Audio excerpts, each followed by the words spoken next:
Up, everybody? Good morning. Happy Friday. It's pre-market prep time. Spencer Israel, Joel Elconin, Dennis Dick. We have an hour-long show and a lot to get to in that time. Of course, we're going to talk about Tesla. A gajillion headlines coming out of the Cyber Rodeo event last night in Austin. So we'll talk about that. We got to talk about Robinhood this morning. We got to talk about Crowdstrike. We'll probably follow up on our conversation from yesterday about Target and Costco and Dollar General and all those companies. All those stocks keep on going higher. Rotation is the name of the game here. That's the theme of the show. Todd Gordon is today's guest, CNBC contributor and founder of New Age Wealth Partners. He'll be on in about 35 minutes from now. So it is a great morning here in the Motor City. Smash that like button. Here we go.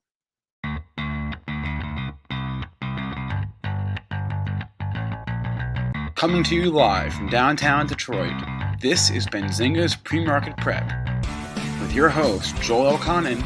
This is a volatile puppy here, isn't it? And Dennis Dick. I'm bidding a penny. I will buy the stock for a penny.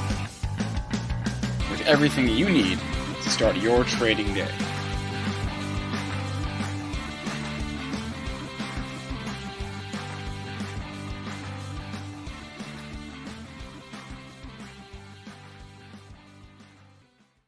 All right, let's bring on Mr. Elconin here. Joel, good morning. How was your evening / morning going? Excellent, except for that loss in the semifinal of the hockey game. But, you know, I tried to be a hockey fan. It lasted for about a couple hours. That'll do it. S&P futures. Show us your charts, please. Show us the charts. All right, and the chart. We're going to talk about the charts with Dennis here because we got to talk about this in a minute. We're up 14 and a quarter handles here. Let's call it 14 and 3/4 at 45.11. We took out the high from yesterday by a little bit, not by much. Got a big level on the upside to clear to get me. I'm changing my stance on the markets. We'll get to that in a second. We have crude up 85 cents at 96.88. We have gold down $1.80 at 19.36. Silver is flat at 24.74. Bitcoin flat down $20 at 43.36. Did Apple make that big announcement yesterday? We'll talk about that in a second. And Ethereum futures, they're up $50 at 32.71. I'm going to bring up the spook chart here, and I'm going to bring in our resident bear. Ha. How you doing, bear? We got two bears. Well, who's the other bear? Mitch. We got two bears. We got you and Mitch. Yeah. And then we got, always super ultra bullish Spencer. Well, long term, yeah. Long term. Oh, yeah, because you're a youngster. But that works. That's the best way to be. I'm changing my short-term stance from bullish to neutral. I've been neutral all year. I'm going neutral. I've been neutral all year. So you want to be a pig? A pig? Yeah, because that's the only other thing. There's either bulls, bears, and pigs in the middle. You know what happens to the pigs, right? They get slaughtered. This is They Jim get Cramer. slaughtered. Okay. Well, I'm not like Dennis. I can't move in and out. But based on I'm worse than Cramer, probably. You Kramer are. flip-flops a lot, but based on this more. week's price action, okay, yeah. And today will be a very determining thing, and I'll make my official determination over the weekend. I might be going from bullish to neutral. And I have an area where I will turn bearish. I definitely have an area where I'll turn bearish, in the short term. So that's it. I'm neutral. Here. And there's a level we can get to where I'll feel good and I'll keep bullish rating. What's that level you'd get to where you'd feel good? I'll tell you when we speak at 10. Okay. I'll tell you that. Secret levels. Yes. But anyways, what do we got going on here? We're up 11 3/4 handles at 45.08. A little bit of a rally. I bet you there wasn't much action for you last night, though, was there? You know what? It's been showing up with like 10 minutes to go. Like, I don't know, like literally it's 7:45. You start getting Japan open, and then it's all of a sudden you get action again. There's a big lull in between like 5 o'clock and 7 o'clock, it seems like lately. So get Japan, then it reopens, and you get a little bit of action from that. But it's been slow after hours. How about I just want to ask you too Yep. about the last 10 minutes. Have you been trading the last 10 minutes of the regular session, or are Yeah. you just No, positioning orders no. for I the trade. I trade the last 10 minutes. I trade the Because there's imbalance been closes. some nice reversals. I Well, mean, you some can almost get a feel for what's, and don't read the imbalance numbers, the closing imbalance numbers. You just get a feel for what the market starts doing at like 350, and it starts going up, and then it continues to go up, starts going down, it continues to go down. There's little wicked moves in there. But, the wicked move really happened at noon. We were looking ugly, and then all of a sudden, the buyers came in, the buy the dippers can't stop. We rallied 65 handles in the afternoon. Sneaky little rally. Sold off a little bit at the end of the day, but it's not a coincidence. Joel's double bottom trick works again on the SPY. I tell you, this Elconin School of Technical Analysis pays the bills. 443.47, 443.53, the two lows. That's a tidy little 2 day in a row double bottom there that me and Joel like to use. And, we bounced right off that. And we saw it in multiple stocks, again, same thing where you're seeing that support come in. And you've got to be aware of the previous day's low. That's just big numbers. The previous day's high and the previous day's low are big numbers. Got to use that information to your advantage. It's an edge. All right. You're missing one thing, though. Look at this. Not only did you have a double bottom, right, in the last two sessions, but look at the lows going back here to March. Look at this, March 23rd, I think, and March 24th, 45.75 and 44.5. I mean, so it's a quad bottom now. There you and go. you know what? And you know what I actually did I like your yesterday? line. The top right chart. I really know. simplifies I didn't want to it for give us. that away, but That's support. I mean, is there it support until is. it's That's broken. what's going to make me turn. That is what's going to make me turn in the market if we breach that. I mean, that's why I'm going neutral. I don't like that we're hanging out down here. You never want to hang. You want to get away. And I actually put an order out there yesterday and got done. Unfortunately, it was just to cover his short. It wasn't to go long. But I said, I don't care what happens here, because sometimes you try and get cute, like it blows through there. Sure. And goes by like 3 or 4 handles, and then like Bob Bright, he'll put his support level below the support. So when they like overdo things, he gets it. But I got it, and then boom, it just turned around. So there's your level, folks. You've given it away you're giving it away to the crowd. And I'm not going to give away the upside. We give you all the information. We give everything away here on this show. All right. I got to step out for 1 second. I'll be right back. Okay. Joel's leaving. He never does that. I'm the one that steps out for a second. Joel with the rare mid-show. Yeah, he just left. Commercial break. He just left us on our own. No, he'll be What back. are we gonna do? He'll be back. What are we gonna talk about? Well, let's start with Tesla here. Did you see the stuff to come out of the Cyber Rodeo event last night? First off, I gotta say, I don't often wish I was at events because I'm a homebody, but that looked like a lot of fun. Apparently, I read that they closed local schools early so they could avoid the massive traffic jam that was going to ensue. Get created from that? Yeah, from this event. So it was the official launch of the Tesla Gigafactory outside of Austin, Texas. As far as we're concerned, the biggest headline, and there were a lot of them, the biggest headline to come out of the event last night was that Elon said it is most likely, hey, Joel's back. It is most likely that the Cybertruck will begin production next year in 2023. Have we not been talking about this Cybertruck for years now? I mean, the concept came out, what? It's got to be 2 years ago. Yeah, probably. Why does it take so long to get it in production? They come up with a concept, I guess. Making vehicles is hard, man. He did it in a tent for all those years. He's the master of this. Anyways, I obviously, I had talked a couple years ago on the show that I was interested in the Cybertruck, and then I saw it, and I'm like, I'm not interested in it anymore. Did they change the look of the bloody thing? No. No, not interested. I don't even know what to say on Tesla stock anymore. It just does its own thing. It's linked. If you look at the SPY and you look at Tesla and you put the two charts on top of each other, they're the same because I arbitrage it. Everybody arbitrages it. It's a big component. it's locked into the S&P right now. Unless they come out with some crazy individual news taking it one direction or another, it's just trading with SPY. Dennis, I'm wondering, have you considered or observed in the past couple of days, I guess this week really, the idea of Tesla and Twitter trading together at all? No. No? No.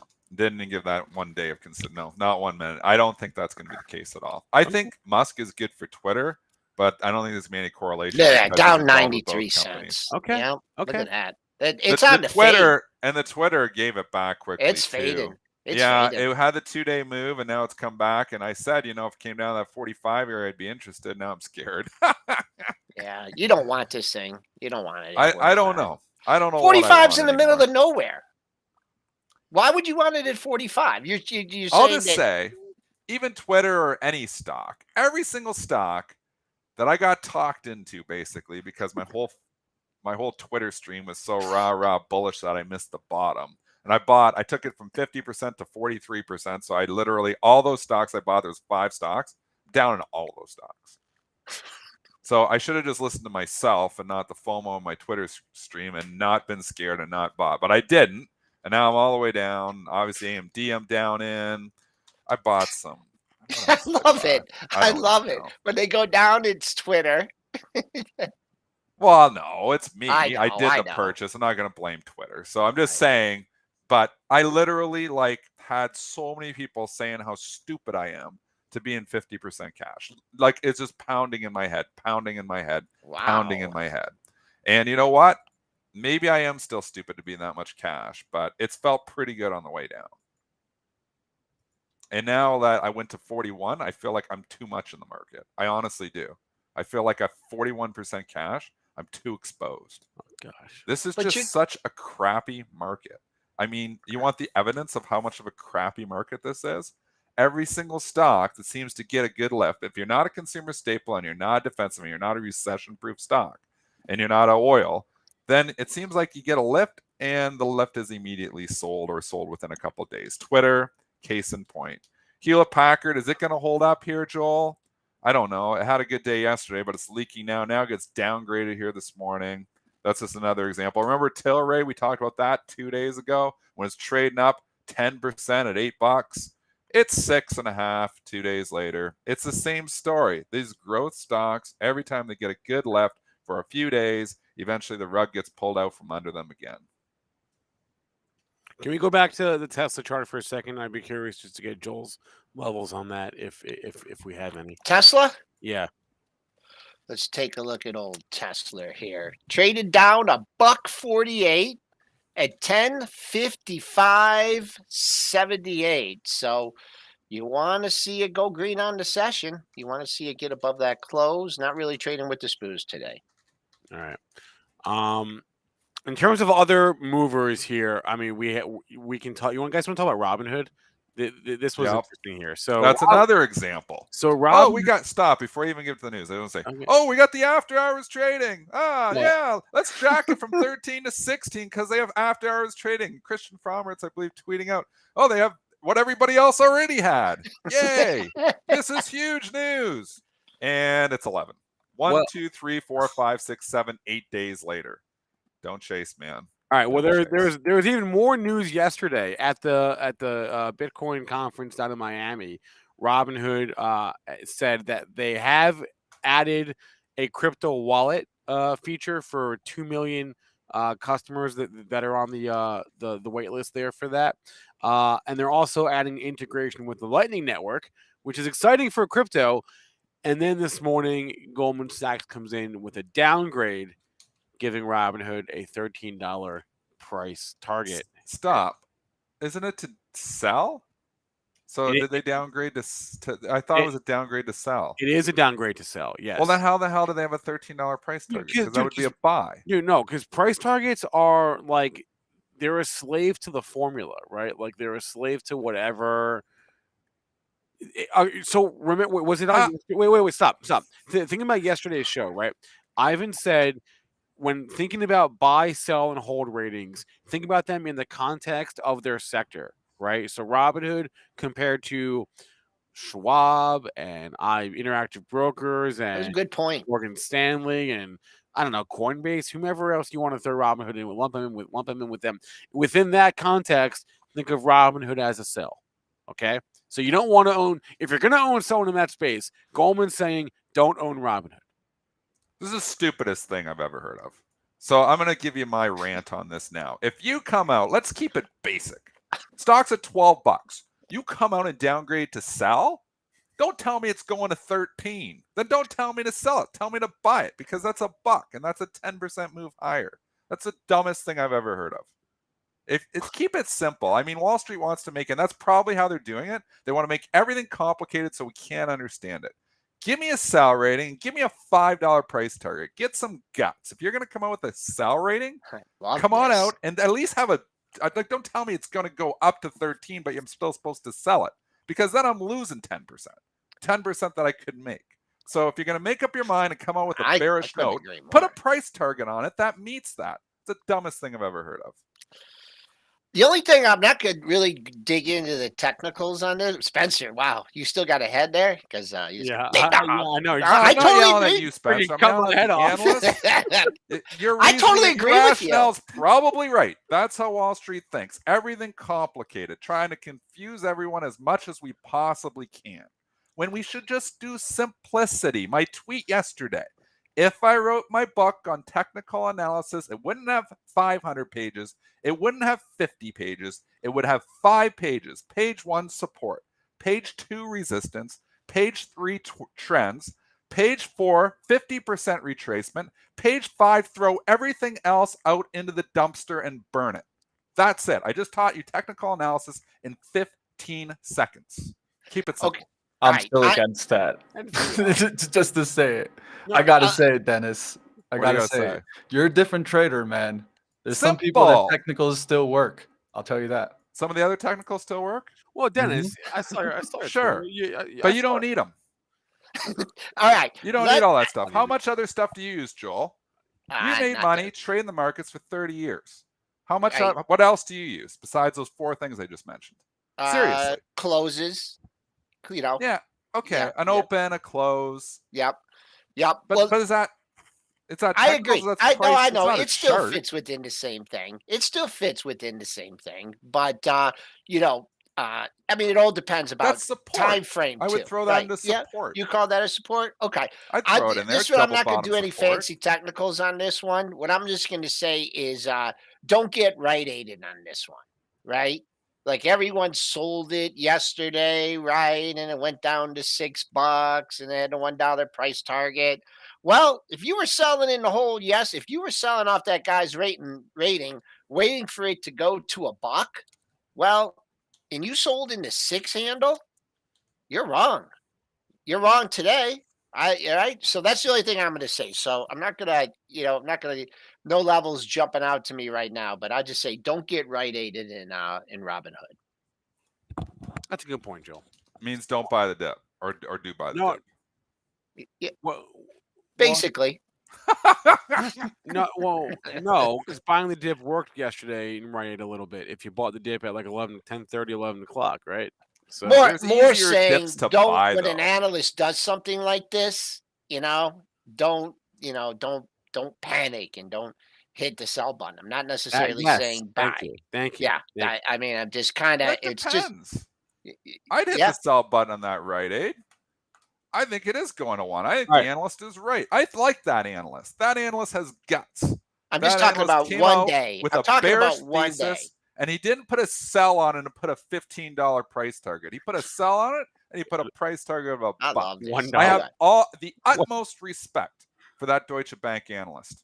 The utmost respect. Have some guts. I don't know if I can remember a $1 price target on any stock ever that we've ever got some guts. He or she? Is it a he or a she? I don't know. Let's find out. Let's get that person on. I'm going to commend them for having guts. Even if they're dead wrong, I'm still going to commend them. Didn't Martin put a 0 on something when he was on the show? It's George Hill is the analyst. George Hill, you rock. That was a good call. I'm on the same side. I agree with you. I think Reddit could go to. I'm just talking short term. But didn't Martin put a 0 on something when he was on the show, Spencer? Martin. Yeah. Martin who? Scully. We're back to Scully. How did we go from George to Scully? I didn't know who this is the worst segue we've ever had. I had no idea who you were referring to there. Perhaps, Joel, that was 6 years ago, but maybe. I don't remember. Yeah, he put a zero. He slapped a zero on something. Maybe. I can't remember what it was. Yeah, maybe. But we're talking about like professional analysts, which of course he is not. There was a question. Send him like a card or something because he did a nice. I feel bad for him in jail there. He was so nice when he came. No, you don't. No, you don't. No, stop it. Stop it. No, you know what? Probably half of our audience doesn't even know who he is. You don't feel bad. All right. James P in the chat asked. He dropped us a $5 and asked Joel specifically. Is the upside around 45.80 to 45.90 on the S&P futures enough to make you a bull again? Like if we got to 45.80 or 45.90, that make you bullish again? He's trying to get your level out of you. Just paid you $5. Give him a level. Give him a level. $5. I will say this is what I'll give you for $5. It's not really holding. It's not really holding something on the upside. Like the upside is unlimited. It's more as if we break down, and if we break down before that, those lows, that double bottom, which is a quad bottom. So that's it. Like I'm not gonna let this thing rally 89 handles and then say, yeah, I'm bullish. I'm gonna remain bullish until that level is breached, and then I'll go, or I'm neutral. Well, first of all, we have to see what we do today, right? Because we could have like a rip-roaring, 70 handle rally, which I don't think is going to happen, or we could go out and take out that low. So it's more protecting support, staying above a level, because I just don't like it under there. There's just too much air underneath the market, underneath that level. I don't care. There's going to be buyers. There's going to be buyers buying the dip at, 4,400, 4,350, 4,300, 4,250, 4,200. That's the way I look at it. I on the upside, I'd love to see us, take out the weekly high and close above what's the week high so far? We were way up there until we got Brainerd. Yeah, Brainerd. That's what that person's referring to. Buller didn't help yesterday. He said we should be 300 basis points higher than we're at. Actually, Dennis, that comment coincided with the low of the day. He bottomed it. Yeah. Ackman the bottom. Yeah. No, Brainerd. I mean, all Brainerd did was give us the news a day before we were going to get it already. So if it wasn't Brainerd, we would have gotten it on Wednesday. If it wasn't on Tuesday. So. And the market is actually higher too. The market is higher than that 2 p.m. print on Wednesday, folks. Remember that 71.75, courtesy of Spencer Israel. That was the 2. So the market is right now shaking it off. Yeah. But Mr. Market, no one knows nothing, right? No, it can go anywhere. The good news for the bulls. Is the SP has a tidy little double bottom there. So I'm going to say if I'm leaning bullish, and I'm not, but if I was, I would lean on that low from yesterday, 443.53, 443.47. And if you're leaning low, we talked about the 50% on ARC. It did breach it yesterday, but it held up not bad. It's back above it. I mean, if you're bullish, you've got a pullback. You all of a sudden have a pullback. So if you need to get stocks, there's a pullback here to be had. I bought a couple of stocks. I nibbled into some value stuff. I like my value stuff, although actually Micron I think I am up in, but JP Morgan, I came back. It was down yesterday and I was complaining about it, but it came back. So I'm thinking it's right around where I bought it. I got a value stock for you. HPQ. That'd have been a good one. 2 days ago before Warren. I've had HPQ. I had it on the watch list at 23 or 24 and I never bought it. Now it's at 40. It's gone. We'll let that one go to Warren. It is value. It is a good value stock there. But again, I agree with Kramer. He did a little rant last night and was saying he went bearish. Kramer went bearish on HPQ 3 days before Warren came out with the buy. And the reason is everybody bought a computer during the COVID lockdowns and their home offices. And now people are going back. Do they need more computers? They need computers in the offices. They need more home offices? Yeah. I think everybody built their home office. Think about it like this. No company has upgraded their in-office hardware in 2 years. That's a good point. You've got all these old computers, old operating systems. Yeah. Everyone's got to upgrade now. Yeah. Yeah. I give you that. All That's right. a good point there. And Joel just said it. I just repeated it. Yesterday's low 38.70 HPQ gets downgraded today by UBS. And that is because they think that, wrong. They're selling the rep. Well, let's just we don't even need the note. They're selling the rep. They listen to pre-market prep. Yeah. All right. Wait, what else was on my list of movers to discuss this morning? Crowdstrike got some good news from the government. They're going to be allowed to take their services to the private sector, I believe, or a specific kind of service. I think I kind of got the headline like halfway here, so let me see if I can give it to you correctly.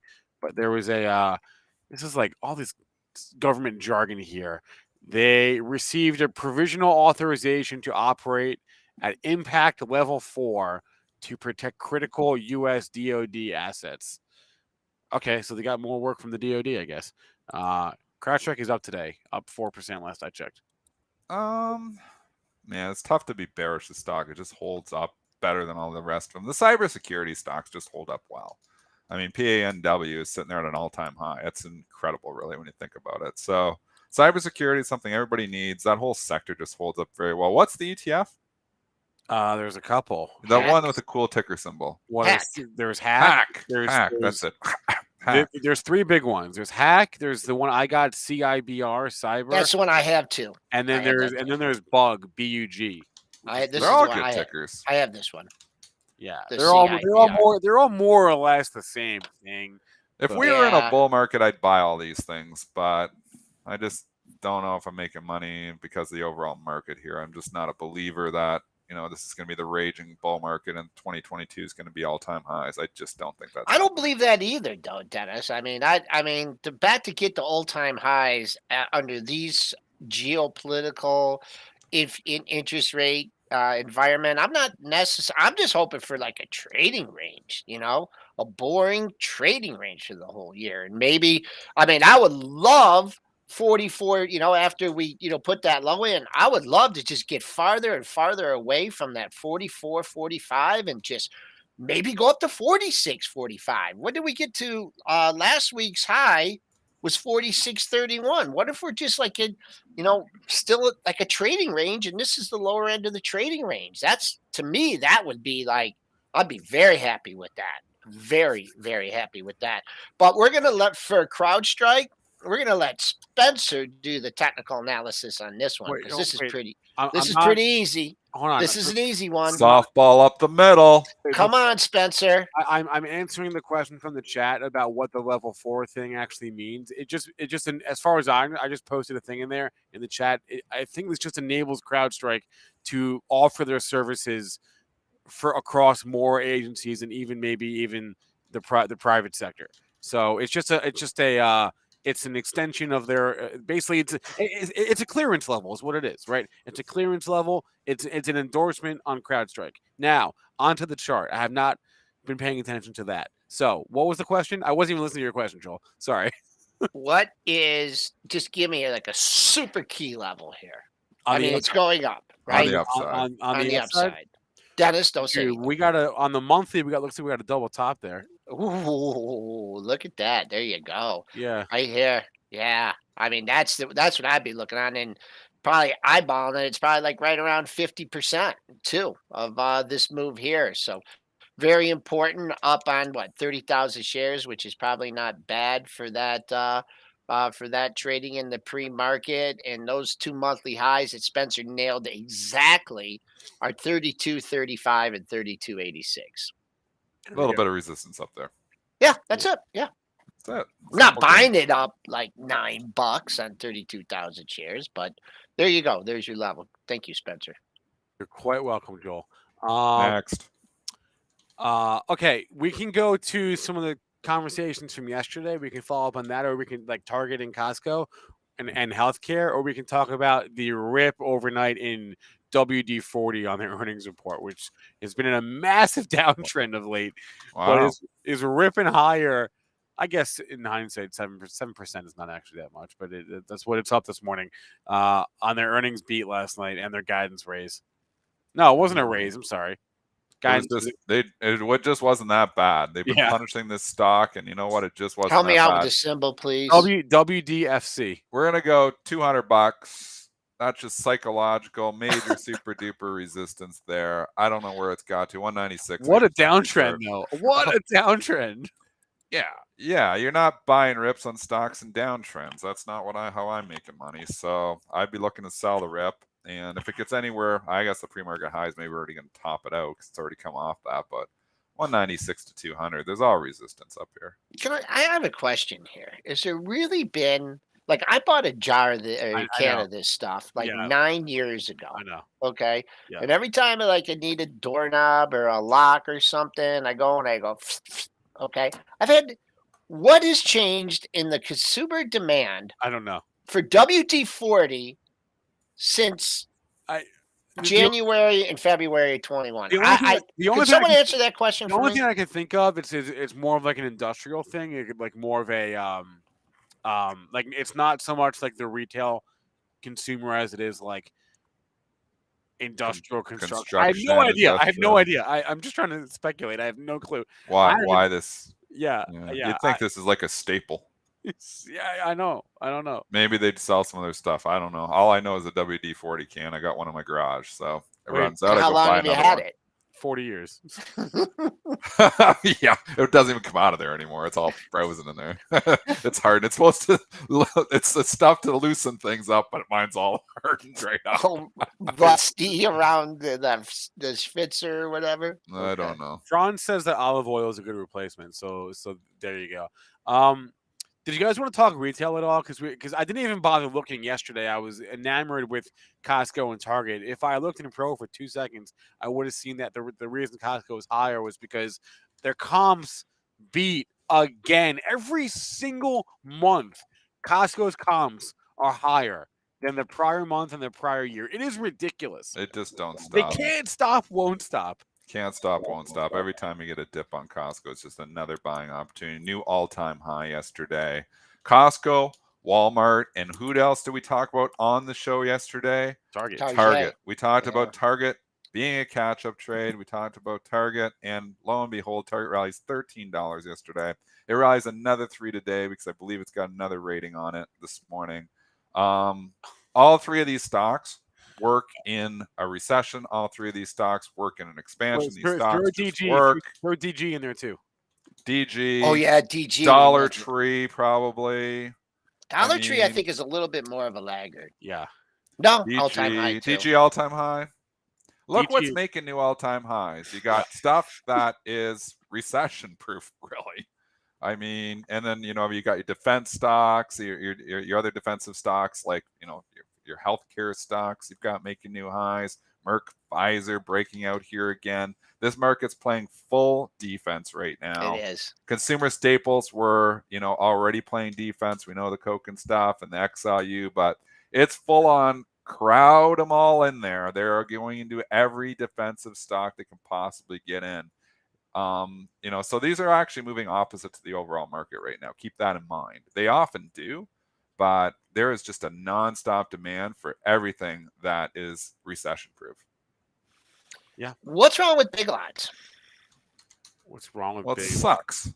The store. I told you this 5 years ago. There's a new one. There's a new one right by me. They classed them up. Where's there a Big Lots? It's in Farmington. Really? Yeah.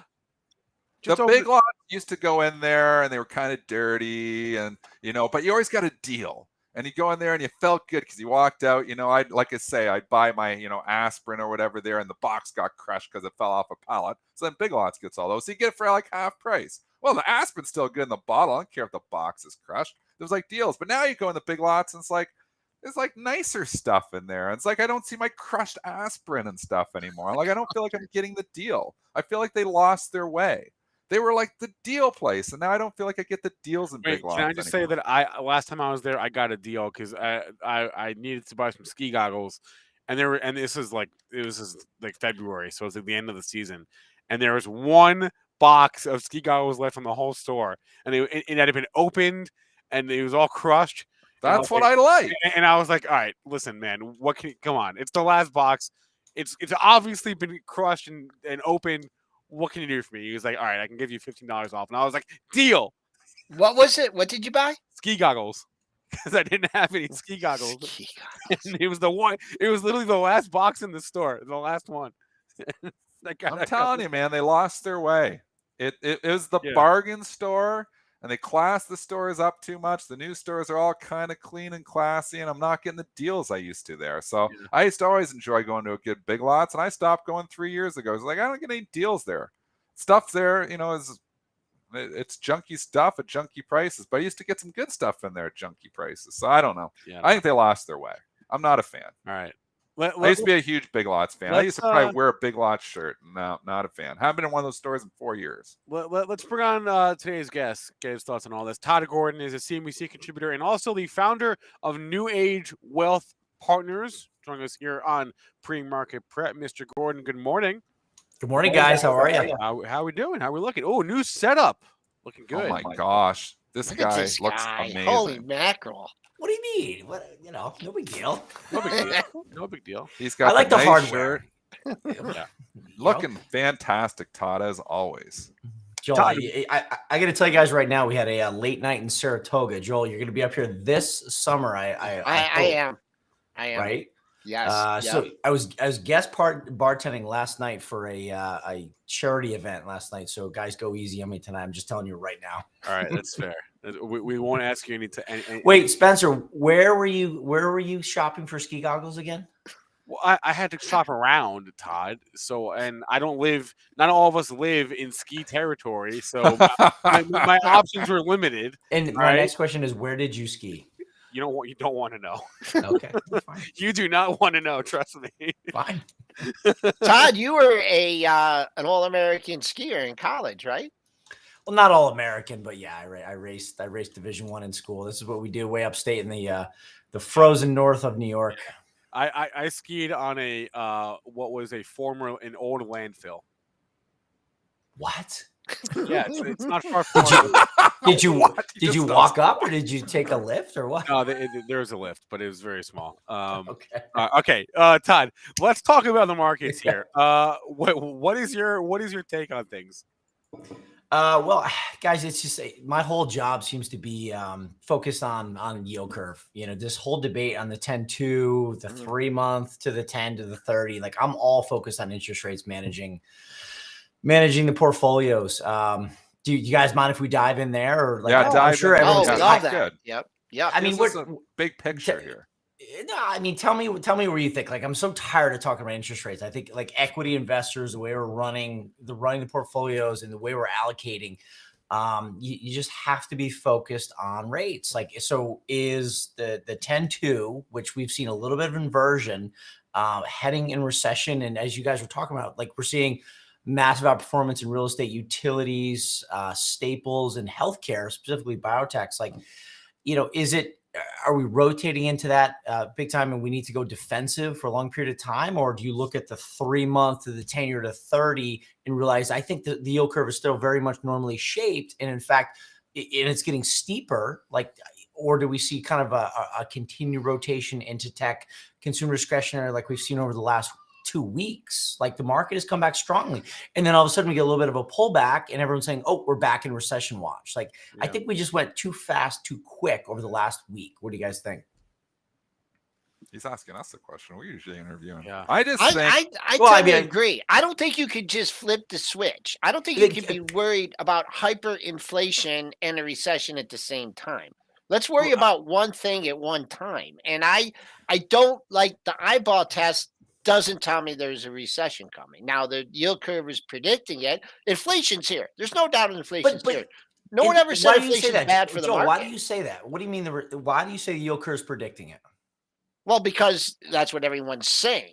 But I think that you have, just because of COVID, because of the war, I think you had a little bit people moving a little bit more conservative, and so going a little bit farther out, being a little bit more conservative with the money.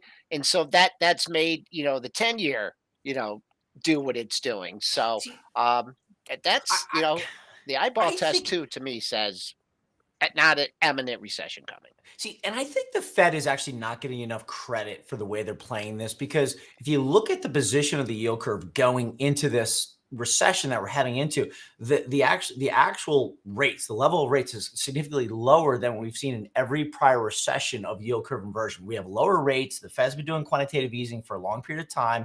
You look at the shorter end, which the Fed doesn't really follow the 2-year. I mean, you would show a good correlation, but I think there's a better correlation of shorter rates, and that is very much normally shaped. And then you have the Fed coming out. Lael Brainerd came out and said, "Okay, we're gonna butcher whatever or take a cleaver to the Fed balance sheet." I mean, that sent the market significantly lower. And if you look inside of that, she's talking about $95 billion a month.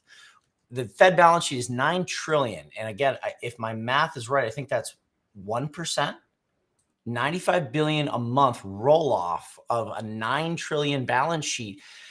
And she's not even talking about selling long-term treasuries and MBS. Like, she's letting them expire. The Fed is talking about letting them expire. So they're not like selling. They're not like dumping treasuries in the market to sell long-term bonds and spike rates, right? And if you look at the minutes, they didn't even say. She said, we may sell long-term MBS, and that's it. Like, there's a difference between selling long-term bonds and letting treasuries roll off. What do you think? Yeah, you're okay. You're right, but the market seems to be zeroed in on just the selling at all, right? Any kind of selling or roll or runoff is seen as this boogeyman, right?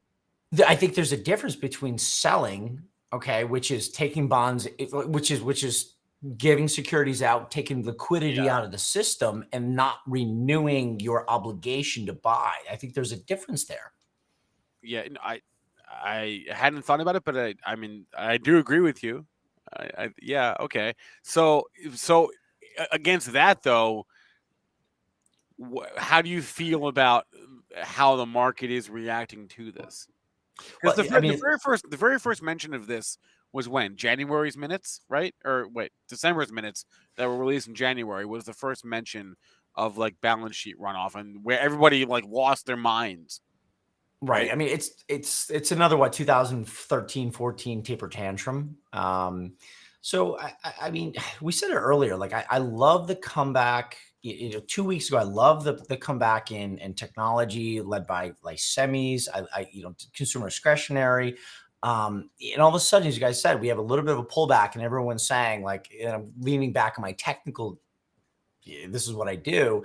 All of a sudden, you get a little bit of a higher low, and everyone says, "Oh, we're going back to new lows," but it's just a little bit of a pullback here. I wouldn't give up on the growth trade coming back. You look at the rotation. I'm going back to my technicals. Like, you look at small, medium cap growth names. Like, they're coming back, and all of a sudden, everyone's saying we're going to new lows. I don't see it.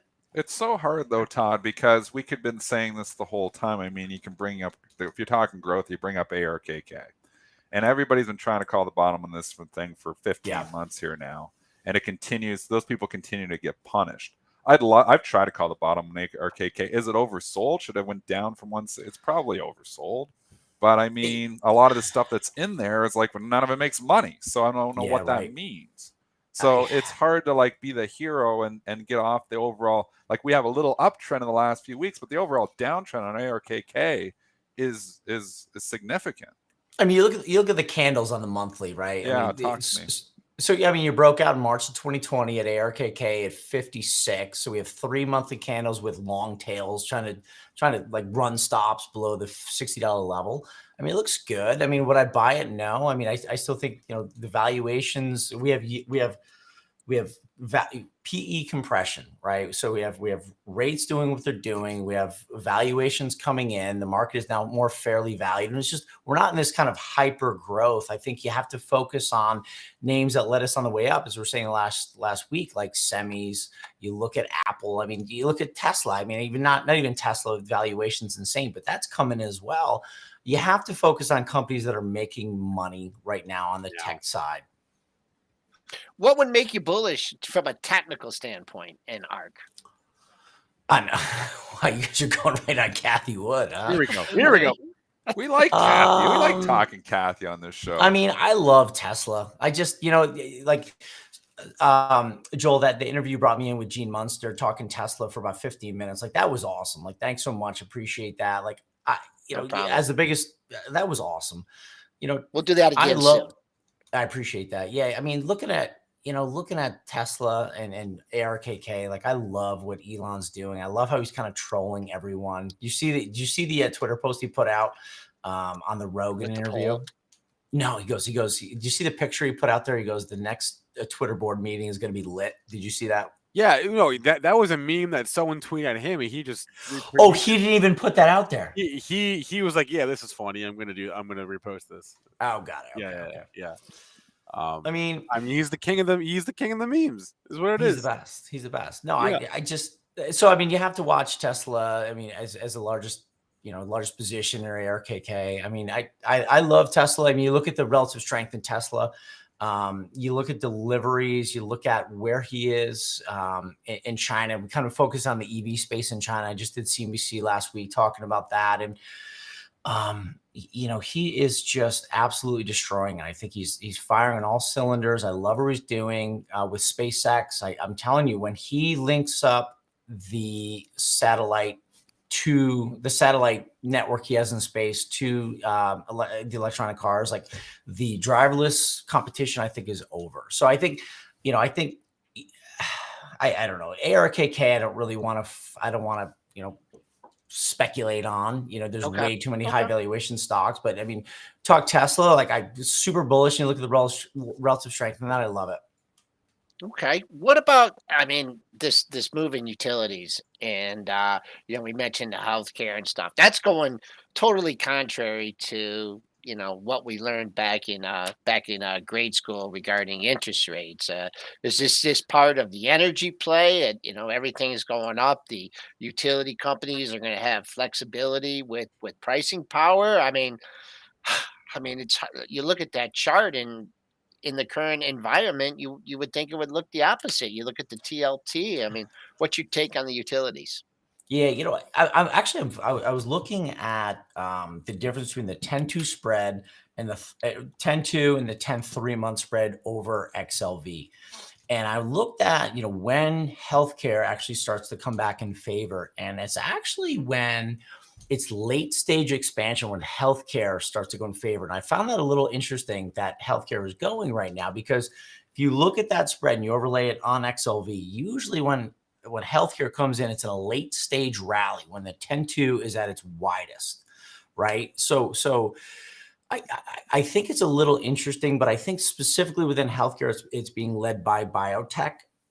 Some of the pharma names, some of the medical supply names, there's a few, but it's interesting. I think it's a little unusual we're seeing a rally in healthcare at this point. Staples, I heard you guys talking about Costco earlier. Like, how do you not love it?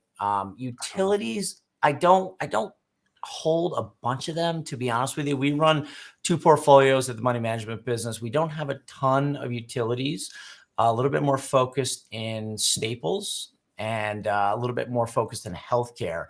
AbbVie is like the third largest holding in our value portfolio. That stock is just out of control. Just doesn't stop. It doesn't stop. It doesn't stop. I've got it too. I've had it. I always joke. I've had it since birth. I've had it since birth because I had Abbott Labs, and then it gave it to me like in 2011, and I've just held it. And the thing just continues to just go and go and go and go and go. And I don't understand. But the valuation's never been crazy. It was always fairly cheap. It just kept growing and growing, and the stock keeps going up as the company has grown. I think it's the current PE is about, what is it, 23, 24 PE, but it's only 12 times next year's earnings. And I love it because they're trying to diversify out of their one drug, Humira, right? So I think that one main drug is about 35% of the revenue, but they're trying to add more on and kind of diversify the portfolio. Like, do you want to sell it, Dennis, or are you're just going to keep it? So some of me wants to sell it because it just keeps going up, but I'm at a point. It's not in a registered account, so I got to pay the tax on the bloody thing, and I've had it, so it's all tax. So that's why I probably don't sell it for the most reasons. I just don't want to pay. What do you think about that argument, Todd? I'd be curious to this as well. It's such a great point that Dennis brings up. We launched the RIA 6 months ago. I've been long tech for 3-4 years, and I've got gains that I don't want to deal with in my cash account, and I need to somehow work this off to put it into the model. I've got all my retirement accounts or whatever in the money management, but you're looking at capital gains. And my partner Ryan, we just did a YouTube live stream yesterday talking about kind of effective ways to get to sort of work that off and ways to write off that tax. But like, most of us probably have ridiculous capital gains that you have to deal with, and it's hard to.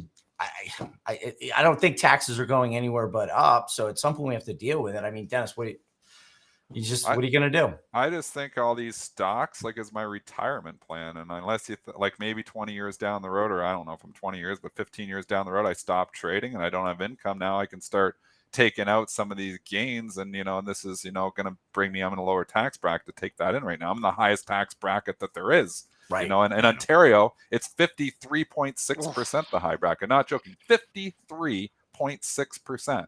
Have you guys thought about going to Puerto Rico and just I know getting Benzinga? Like it's hard. Let's go somewhere warm. Like it's so in Ontario, it's a little different. The capital gains, you don't get this break, because in the US, you get, after you hold 1 year, it reduces. So it's good to hold 1 year. Canada's just 50%. So they on a capital gain, only half of it is taxed. So half of it is taxed though at my 53% rate, meaning I'm going to cut a check for 26% of this. So basically, if I sell, and you've got whatever, your gain in there, 25% of it's going to go away immediately. I don't feel like I paid too much tax already. I don't feel like paying the tax on these stocks that I've had for a decade. Maybe if I had a bad trading year, but I mean, which I know you, Dennis, you don't have bad trading years. It's been a while, but I mean, I'm due. Your hedge, Todd. I want to ask you just about one more thing before we let you go. And we have, we've come out of COVID, right? It definitely had some effects on the economy, and we've come out. The reopening trade is trying and everything. There's one thing we haven't dealt with, and I know you're probably like around the same age with me, and that's the geopolitical situation. And I mean.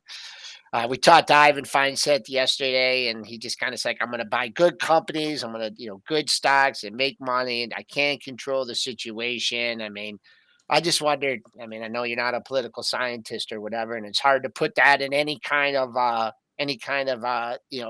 formula, but how are you looking at that situation? Well, thanks, Joel, for the lead. Where are you going to go with that one? The geopolitical situation it's horrible what's happening. It seems to be unfortunately calming down as the poor Ukrainian people are continuing to be under assault. And we'll see if Russia wants to regain the USSR and go after peripheral countries. I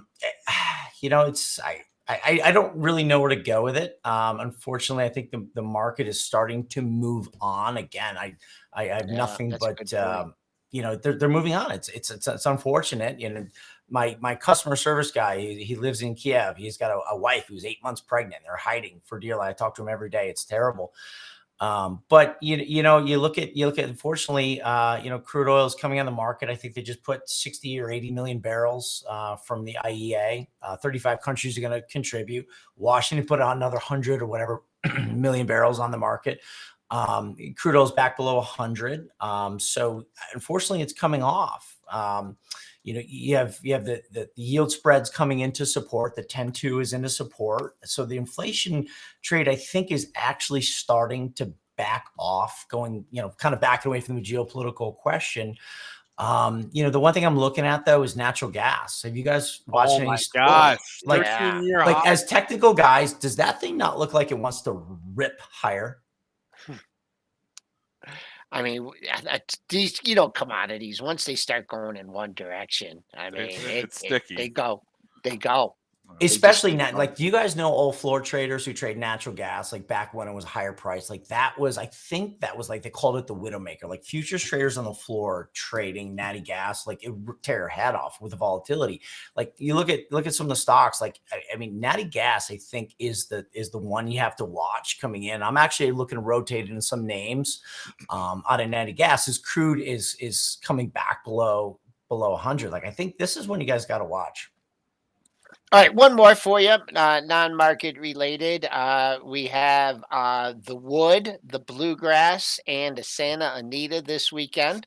You indirectly helped me cash some tickets last week, but does Chad have anything running, or have you looked at any of these races yet? Do you want to? I haven't. I just text Chad Brown and he tells me what to bet. And he's right about 50-50. So if I have anything, I'll send it in to you. But okay, thanks. The one question, Joel, is when your daughter got married, 2 years ago? Like, when are you going to come up to Saratoga? It is on the agenda for this August. It really is. There was COVID. Yeah. Well, my daughter got married, and then there was COVID, and then there was just a year where I didn't have a good excuse. But I got to get up there. You make your own whiskey too. I mean, you like whiskey, you like horses. I mean, I don't know why I'm not there. Everything in common. Wait, did we talk about aliens yet though? What? The Pentagon, the Pentagon released 1,500 pages. It's real now. I'm just throwing that out there. It's real. All right. It sounds like I have homework. I don't know if he's joking or not. So I'm serious. You guys didn't see it? It's real. We're not alone. I have homework for the weekend. Todd Gordon. I did not know we were invaded. CNBC contributor, founder of New Age Wealth That's Advisors. great interview. Todd, always a pleasure, man. Always good. Have a good. Thanks, guys, for having me. Appreciate it. Have a great weekend. Thanks, Todd. Have a great weekend. Right. Thanks. I don't know how we got on aliens there at the end, but here I gotta go do some research on this alien stuff. Ticker UFO space ETF. Think about it. Get along UFOs. Let's do some ticker time. We got 4 minutes left here in the show. Any tickers on your radar? Drop them for us in the chat. We will take a look for the last few minutes here. Let's see what we got going forward. But we do it. As people in the chat like to point out, we've been leaking. Yeah, a little bit. I gave it all back. Well, yeah, we gave it all back. Yeah, that's welcome to a bear market. Yeah. All right. What did we have? Did we have any numbers? No, I knew this was coming, and while Todd was on, I was looking. It was nothing. We had nothing. That's the answer. Yeah. We have sell the rippers, Joel. Yeah. All right, Joel, why don't you pull up FedEx here? FedEx. Did it stop going ugly chart. 200 major super duper support at that double bottom. I'm taking it over for you, Joel. You do the next one. 199. 199. The Joel Elconin double bottom is in place. That's the good news. If it breaches 199, Katie bar the door. You don't want to own it. So if you're going to own it, you can buy it now. But if it breaches 199, get the hell out. Just a fundamental story on this. Lisa bought some shoes from a local place in Birmingham. And she didn't like either of them. And she was like, well, you dropped us off at the FedEx store. And I'm like, Birmingham is 6 miles away, and the FedEx store is 3 miles away. So obviously I went to the FedEx store, but I don't know if this is bearish for FedEx or for the store. I mean, they used to say, that's got to cost them some money, right? I don't know what their business model is going to be if we go into a recession. But technically, I just don't, I don't like bars like this. I don't like looking bottom right chart here. I don't like when you have air underneath that. It's got to hold that 199. Yeah, that's big. Okay, what else we got? All right, Skyworks Solutions, not a name we've discussed recently. Oh, wow. SWKS. This is from Jake. Same thing. Oh, wait, what happened? I thought this was an Apple one. Chart. What happened? Wasn't this an Apple component thing? Yeah, they do Apple parts. Still are. Yeah, well, it used to move better with Apple, didn't it, Dennis? Wasn't this one of your Apple plays? Welcome to a bear market, Joel. Welcome to a bear market. We've been up 3 weeks in a row. That's how it goes. Bear market. Stocks go down. Yeah. It's been hit. It's been hammered. It's been hit a lot harder than some of the other Apple parts suppliers. I don't know. You got a support level, but again, you're buying stocks that are very weak here. 118.99. That's the line in the sand. Yeah. That's the March low. Takes that out. Don't be long. All right, we'll do one more. Let's do Baba here. Torn on this. $100. I think you get back down to $100. I think it could bounce there. But man, it's such a ridiculous move, and it was such a gift. And we talked about this, and I sold all those emerging markets funds when everybody told me I was stupid. It gave you 2 weeks. 2 weeks to basically from look at the charts of Baba. Look at the charts of JD. Look at the charts of Baidu. I mean, these things were just absolutely hammered. They came all back up to their resistance points, and now they're starting to leak off of that again. I mean, EEM really the same thing. FXI. This was the hugest bounce gift you could get. You got to take those gifts. Like BABA went up 70% from the lows. It went from $73 to $124 in 7 trading sessions. When your stock as big as BABA goes up 70% in 7 days, you sell it. So I don't know. Like, I think it might bounce at 100 here now, but does it eventually, go under 100? Probably. I think there's still a lot of issues there to invest in Chinese stocks. Ah, boy, oh boy. That was, who was I talking about with this one? About keeping an eye on the high close for the move. And it was 117 and change. And it got above it. And even got above it on Monday. But it lost that level on a close. Yeah, Monday's close was 117.50. And the highest close before that was 117.24. So we might have to put another page in the technical analysis book about high close of moves. But that's it. The 50% right here is like at the 98.50 area. I think that's where we're headed. Spoos just went red here on the session. Why not? And I didn't realize it was 9:01. So I want to hop and Triple D, I'll talk to you at the top of the hour. Why not? This is the sell the rip market here happening again. It's also the buy the dip market too. I think Chop Fest continues throughout 2022. And if you're using stop, it's a tough market. You're using stops, you get stopped out of everything because, and that's why a lot of these setups are like, it gets below that. You're probably getting stopped out more on the buys than the sells though. So I'm more still inclined on the swing trades to be short and rips as opposed to buying dips. But I mean, I'm buying dips, selling rips, short and rips, buying dips as a day trader. It's been a really good year, man. The chart that I'm married to right now is the SPY weekly. That's the chart that I'm married to. That's the chart that I look at. Doesn't look healthy. The most. Well, I'm not making a judgment. I'm just, to me, this is everything, right? It's like you said, it's chop, right? We're up, we're down. We're basically trading in a range, which is fine. I'm not making a judgment whether that's right or wrong or bullish or bearish, but that's the way it is, right? So this is the chart that I'm married to the most right now. But we got to hop because we got to go live for live trading with Benzinga, Ryan, Zunaid, Mitch, doing an abbreviated show today. Nice. Only going to go live till 10 a.m. Then we got to hop because we have the quarterly all hands Benzinga meeting. We're all required to be there. So no live shows today from 10 a.m. Potentially through the end of the day. I'm not quite sure, but at the close, the status for that's up in the air for the day right now because I think Jason wants us all to go axe throwing later, but I'm terrified of being anywhere near an axe and Jason Raznick at the same time, so I'm not quite sure how that'll go. But anyway, we gotta end the show right now, go over to live trading. So please smash the like button, check out Benzinga pro.benzinga.com. Please remember all the information from our show is meant to be used as informational purposes, not for investing or trading advice. Thanks to our guest Todd Gordon. Thanks to all of you in the chat. And I'll see you guys either at the close or Monday. If I don't see you, have a great weekend and good luck today.